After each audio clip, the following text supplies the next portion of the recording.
Ram Ram, Ram Ram. Namaste.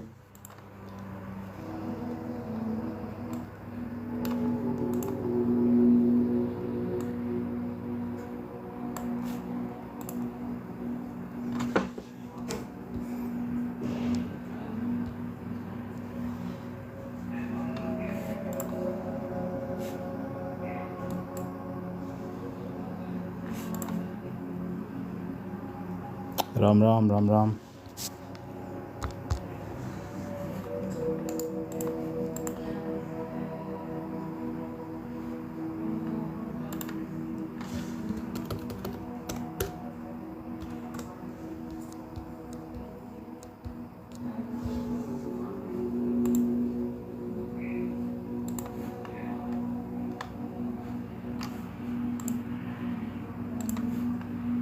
Jai Shri Ram, bhai, Jai Shri Ram. Before any Muslims enter the chat. I mean, you can say whatever you feel like, bro. You don't need to worry about them. Namaskaram, Jini bhai. You don't have to be worried about them. It's a fake notion that they have created that we should be afraid of them. You don't have to be. It's crazy. The way I talk in on live right now, that's pretty much exactly how I talk in real life. And I'm surrounded by them. When they see confidence and when they see value in you as a human being, they don't actually, they don't know how to react. But when you are very coy and shy and kind of scared all the time, that's when they, use that against you. Ram Ram, Ram Ram. Just make sure that, you use friendly language. Say the same damn thing, but use friendly language. They're too stupid to figure it out. They'll realize that they have been insulted, but they don't know how to respond back. Hare Mahadev, Hare Mahadev. In fact, after hearing me, few people around me in real life, they have become kind of almost a cutter Hindu. And they talk like me, and I am like, dude, you don't have the skill set to pull it off. So calm down a little bit. So there are plenty of ex-Muslims who are Hindu now around me after listening to me. But again, like I said, you need to have tacts on how to pull it off. You cannot piss off people in real life. Because these people are like zombies, they are relentless. They would not actually let you be peaceful if they feel insulted. So say the things that you want to say, but do not make it antagonistic. Is that Durga? Absolutely, Samantha. Namaskaram, Dini ji. Jai Bajrang Bali. It's 5 Why are you going to work at this time? That's so early.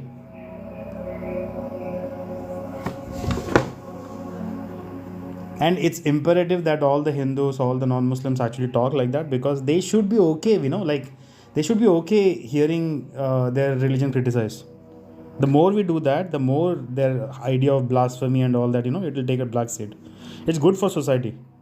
The whole fear-based system that they want to create, it will take a back seat, and eventually, we can actually live peacefully. Ram Ram, Ram Ram. Ram Ram Muji. So talk about it openly. Criticize them openly. Just try to make sure that they're not offended.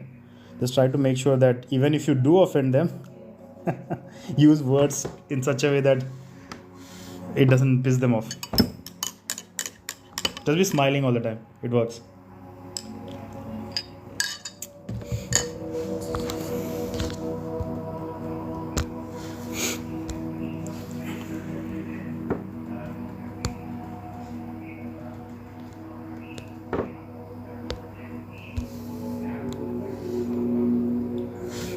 Because if we don't do that, and if the criticism does not get normalized, eventually we'll come to a point where it would end up in like civil wars and unrest in the ground and stuff like that, which is already happening, right? Like you can see across the world, so much unrest, and the rest of the world is not even ready for this.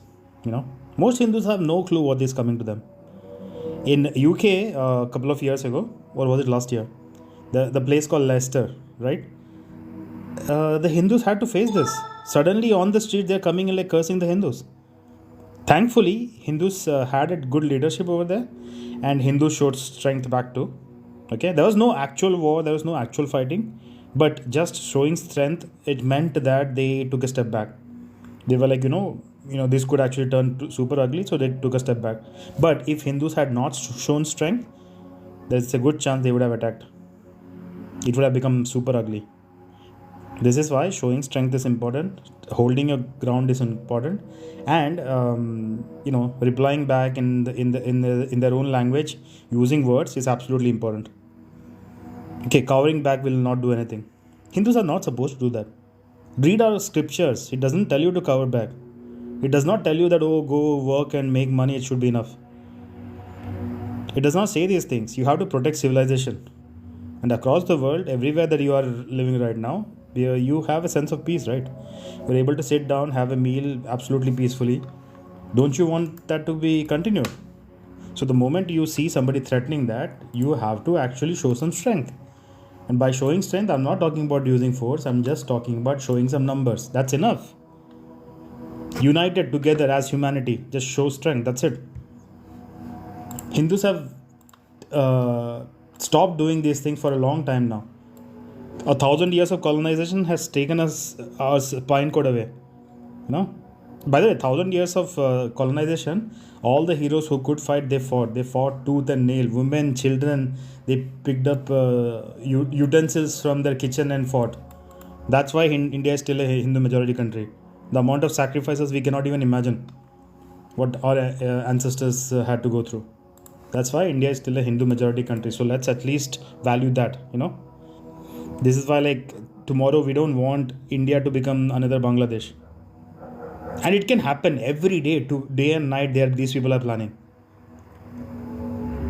I don't know what attracts them. Half the reason it attracts them is because of childhood brainwashing, but most of the time it happens because I'm sure. Look, there are some dudes who are like, okay, I get married to children and stuff. So it's crazy. Facts, absolutely, El Guru Bhai. I mean, who else would convert? Just think about it. Who else would want to switch off their brain and blindly follow nonsense? The only thing that I see attractive from the perspective of a barbarian is the fact that, you get to marry children and pretty much unlimited wives. That's why there is... no, Samantha. There are still temples in the south because the attacks were majorly happening from north downwards. And the north put a very good fight. Will India ever become a 100% Hindu country? It depends how you define Hinduism. Technically I can say India is still a Hindu country. A pure democracy, a pure secular country is a Hindu country. The only difference in India right now is that secularism and democracy is used against the Hindus. If we achieve parity, if we achieve equal rights for everybody, then yes, it becomes a Hindu country. In India, Hindus get the last, that's one of the reasons why I am okay with Indians leaving India, because when Hindus leave India, they go to the West, they do extremely well. They all the opportunities that was not available to them in their own country, it starts opening up. So I'm okay with Indians leaving India, but the problem here is if all the smart people keep leaving India, the rest of the people who are in India, right, they'll be these people, and they will try to take over the country, which you can see it's happening, right? Slowly and steadily, every move they take, every action they perform, every investment they make, it's all about taking over the country eventually. And there is least resistance because all the smart people have left the country. So it's kind of... The only way we can maintain parity in this situation is that the people who are leaving India to make a good life for themselves, make a good life, make decent money, come back and invest in India. Come back and buy property. Come back and buy property around the temples, first of all. Just right now, do this experiment right now. Go to Google right now, okay? Go to Google Maps right now. Pick up any famous Hindu temple. Any famous Hindu temple. Like the whole Tirupati situation is going on right now, right? Just Google Tirupati right now. And when you open the map of Tirupati, okay, just search for churches. Just write down churches. And just look at how many churches pop up. The map looks like, a bunch of barbarians coming and trying to take over the temple. Strategically, they have invested in property across all the temples of India, and slowly and steadily they are buying up land, making it hard for Hindus to go to their own places of worship, and eventually, slowly and steadily taking over everything. This is happening right now as we speak. The live demonstration, like I said, just go to Google, search any famous Hindu temple, and just search for churches. Once you're done searching for churches, search for mosques. For the population of Christians and Muslims that India has, right? They have like 10 times the number of churches and mosques. This is about taking property. This is about using the advantages that the Indian government gives them against the Hindus. And this is why the whole situation of Tirupati happened. And this is where our lack of unity, our lack of planning, our lack of even defending ourselves, this is where it becomes a problem. The property of a virus is what? It will not stop till it actually takes over the host. That's what a virus does. So thinking that, oh no, this virus is just another cell, it will just live with us peacefully. It doesn't work like that. Viruses will not live with you peacefully. The job of a virus is to make everybody like it. It wants to convert every cell into its own and destroy the host in the process. And eventually eat each other. So the fact that we keep thinking, oh no, this is just a fellow human being and it'll think for humanity. Brother, no. We have seen this shit happen in Bangladesh, Pakistan, Afghanistan. We are surrounded by examples of what this shitty ideology does to people. We are surrounded by this. Even today, if you don't want to learn the lesson, like bro, there's nothing that can actually help for you. Nothing. So I don't know why today algorithm is not picking up. Do I just restart? Virus has to attack? Absolutely.